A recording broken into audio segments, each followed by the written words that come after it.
Today, mag-unbox tayo ng less than 600 pesos na condenser microphone. So, ito na ata pinakamura kong nakitang microphone na pwede mong gamitin for streaming, for gaming, or kung mag-record ka ng music, no?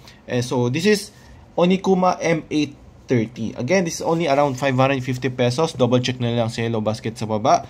So, unbox muna natin ano yung mga in-expect natin mga gamit or accessories na makikita natin sa loob pag bumili ka nito. So, una natin makikita sa box is yung manual. So, medyo mahaba-habang manual yan. Probably iba-ibang mga lengguwahe.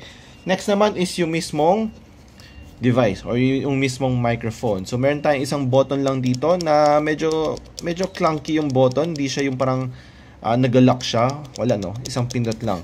Next is, meron tayong USB Type-C sa likod.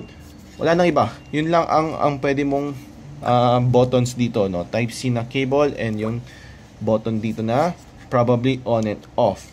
The rest, wala na. So, di mo siya makakabitan ng boom arm. So, if meron kang boom arm, unfortunately, wala kang pwedeng pagkabitan nito.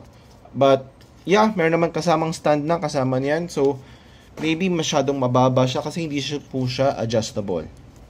Next naman is yung mismong USB Type-C cable niya. So, medyo mahaba naman to. So, wala kang magiging problema dyan. Siguro mas magiging problema mo paano mo itatago yung cable nito kasi medyo mahaba-haba siya and most probably ikakabit mo lang naman siya sa desktop mo or sa CPU mo na malapit-lapit naman or katabi mo lang. Other than that, wala na tayong makikita dito. So yun lang, manual, yung mismong device and yung USB Type-C cable. If interested ka ng mic test, kung maganda ba ang mic nito compared sa ginagamit ko ngayon na Logitech GX, abangan nyo sa next video ko.